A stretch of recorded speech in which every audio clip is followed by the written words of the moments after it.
स्वागत है आपका आपके अपने चैनल कॉमिक जेम्स पर। मैं हूं आप सबका दोस्त और आज हम ब्रेक डाउन करने जा रहे हैं फैंटास्टिक फोर फर्स्ट स्टेप्स की कॉमिक स्टोरी लाइन का और मूवी स्टोरी लाइन के बारे में कुछ स्पॉयलर्स और हिंट्स देंगे भी होंगे, तो इसलिए लेट्स डाइव इनटू इट। जिसमें सबसे पहला है फैंटास्टिक फोर फैनफेयर। फैनफेयर की स्टोरी लाइन में हमें Ben Grimm, Sue Storm, fantastic four including Reed Richards और जॉनी स्टॉर्म के कुछ कारनामे बताए जाते हैं। जिसमें से सबसे पहला है कि मंडे की एक सुहानी सुबह बेन ग्रिम को कोर्ट बुलाया जाता है क्योंकि उनके ऊपर पब्लिक प्रॉपर्टी को डैमेज करने का केस चल रहा था और इस केस के रिजल्ट में जज सज़ा सुनाते हैं कि बेन ग्रिम को 7 दिन तक अपने टेम्पर को घर के अंदर और बाहर काबू में रखना पड़ेगा, जिसके लिए वो बाकी फैंटास्टिक फोर्स की निगरानी में रहेंगे। मगर जॉनी उन्हें बार बार प्रैंक कर कर उनका एंगर टेम्पर लूज़ करवाने की कोशिश करता है, जैसे कि उनके बेड के आसपास पटाखे रख देना, उनके पूल में आग लगा देना और उनके नहाते समय विलन्स उनके ऊपर छोड़ देना।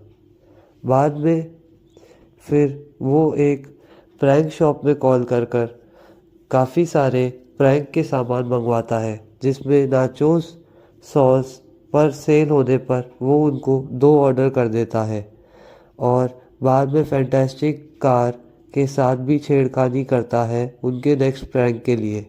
मगर उसे बेन ग्रिम अपने हाथों से उठा लेते हैं, उस कार को बेन ग्रिम अपने हाथों से उठा लेते हैं और पता लगता है कि जॉनी स्टॉर्म के सामने जज और बेन खड़े हुए हैं।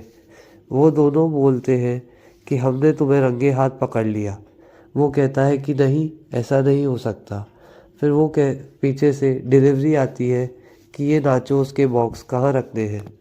नेक्स्ट एक्ट में फैंटास्टिक फोर धरती के नीचे रीड के बनाए एलियन एनर्जी फील्ड डिटेक्ट करने वाले गैजेट के साथ जाते हैं, पर उन्हें कुछ नहीं मिलता।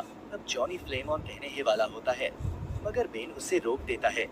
कॉज रीड ने कहा था, यहाँ धरती के अंदर मीथेन की क्वांटिटी बहुत ज्यादा होती है। और फिर वह और गहराई में जाने पर एक एलियन शिप देखते हैं, जिस पर मशीन बूंद होने पर भी रेजोनेटिंग सिग्नल मिलता है। तो वह पाते हैं कि अचानक उसमें से टेंटिकल्स और एलियन रोबोट्स अन पर हमला कर देते हैं और जॉनी अन सबको वहां से जाने को कहता है। और फिर सारे विलेंस जो यूएसएस मशीन के पीछे छुपे था उन्हें लेकर और गहराई में जाता है। जॉनी फ्लेम ऑन कहकर सबको बचा लेता है, मगर खुद बेहोश हो जाता है। हाथों में सू स्टॉर्म एक डिवाइस बनती है जिससे वह जैसी भी जॉनर की अर्थ में दिवे कर सकते हैं, इसलिए और वह फियर वाले डायमेंशन में दिवे करते हैं, वहाँ विलन से लड़ते हैं। पता लगता है कि यह सिर्फ एक शो था जो वे सब फ्राइडे नाइट एंजॉय कर रहे थे। डॉक्टर डूम एक ह्यूमनॉइड तैयार करता है फैंटास्टिक फोर को डिस्ट्रॉय करने के लिए, मगर अस्क वर्कर्स उसका जीपीएस खो देते हैं। डूम उन्हें ऑर्डर देता है, उससे ढूंढो। जब वह डूम मिलता है, वह फैंटास्टिक फोर के बेस पर होता है और हमला करने जा रहा होता है। तब बेन यूएसएस पर पैर रख देता है। सब चिल्लाते हैं, अब क्या तोड़ना? और फिर सारे मेंबर्स उसे देखकर चौंक जाते हैं और डूम अस्क वर्कर्स पर घूरता है। फैंटास्टिक फोर को एक क्लासिक एफएफ ओरिजिन देते हुए यहाँ बेन को एक्सप्लोर करते हैं कि वह एक पायलट और सबका चाहता होता है, पढ़ाई में सी और स्पोर्ट्स में टॉल हैंडसम। और फिर वह 4 एक स्पेसशिप में जाते हैं और कॉस्मिक रे से टकराते हैं और वही यूजुअल अपनी पावर से कोप करने की कोशिश करते हैं। और बताया जाता है कि यहाँ कॉमिक्स में Ben Grimm, Thor, Iron Man और विजन तीनों के साथ टीम अप करते हैं। और अब हम डिस्कस करने वाले हैं हमारी फैंटास्टिक फोर फर्स्ट स्टेप्स की स्टोरी लाइन। तो स्पॉइलर अलर्ट, जिसने अभी तक ये मूवी नहीं देखी हो प्लीज़ पहले इसको स्किप कर दें और मूवी देखने के बाद आराम से स्टोरी के मज़े लें। स्पॉइलर अलर्ट, फैंटास्टिक फोर का फर्स्ट स्टेप यूएसएस कॉमिक्स में वैसे दिखाया गया था जैसा हमने ट्रेलर्स में देखा था। एफएफ एक around the globe popular heroes की टीम है और उन्हें पावर सेलेस्टियल रे से मिलती है जब उनका शिप हिट होता है। और जब रिक धरती पर आता है तब वह फैसला करता है कि वो लोग कुछ समय शिप में एक क्वारंटीन होकर रहेंगे ताकि बाकी किसी को रेडिएशन से नुकसान न हो। और एक दिन जॉनी अपने आइडेंटिटी क्राइसिस से गुजर रहा होता है कि आखिर हम एक क्यों, जिस पर बेन उसका मजाक उड़ाता है। और उनकी एक छोटी सी मेज के बाद बेन को रियली होता है कि हाँ, एक जलता हुआ बर्बेके होना कितना बुरा और हार्ट ब्रेकिंग होता है। फिर वह एक दूसरे से लड़ रहे होते हैं कि रिड वहां आते हैं और दोनों को सुलझाते हुए वह भी उनमें उलझ जाते हैं।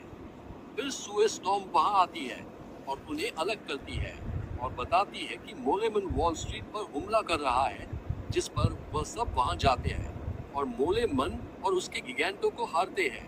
और यहाँ रिड के पब्लिक आर्टिकल्स और रिकग्निशन के बाद में मोलेमन एक पब्लिक इंटरव्यू में कहता है कि कैसे उसके लोगों को अर्थ के ऊपर रहने वाले लोगों के नेचुरल रिसोर्सेज के मिसयूज से होने वाले लैंडस्लाइड और सॉइल अरोजन से नीचे एक विंदा तैन होना पड़ा, जिसका बदला लेने वह ऊपर आया है और प्लान करता है कि वह एक 59 फ्लोर्स के स्काईस्क्रेपर को चुराएगा, जिससे रिड फिगर आउट कर लेते हैं और उससे रोक लेते हैं और उससे हाई सिक्योरिटी जेल में रखा जाता है, जहां उससे सू स्टॉर्म मिलने आती है और वह बताता है कि सुए के ग्रैंडफादर J.F. स्टॉर्म से उसने पार्टिकल फिजिक्स पढ़ी थी और ऐसे है वह उन और दुनिया की रक्षा करते हैं।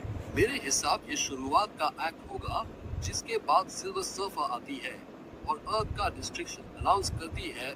फिर फैंटास्टिक फोर अपनी शिप से गैलेक्टस को खत्म करने जाते हैं, मगर गैलेक्टस कोई नॉर्मल विलन NHI होता और वो अर्थ को छोड़ने के बदले में फैंटास्टिक फोर से फ्रैंकलिन मांगता है और तब वे कहते हैं कोई सेफ एस प्लैनेट, तो रीड कहते हैं NHI। फिर गैलेक्टस आता है और फैंटास्टिक फोर सेफली रीड के साथ ISS अर्थ के डूम से पहले चले जाते हैं और जहां वह जाते हैं वह है हमारा अर्थ, जहां थंडरबोल्ट्स के पोस्ट क्रेडिट सीन में वह स्पॉट होते हैं और फिर एक दूसरे ग्रह पर फैंटास्टिक फोर फ्रैंकलिन को ग्रो करते हैं, जिससे Franklin richest son of a genius issue 1 में दिखाया है।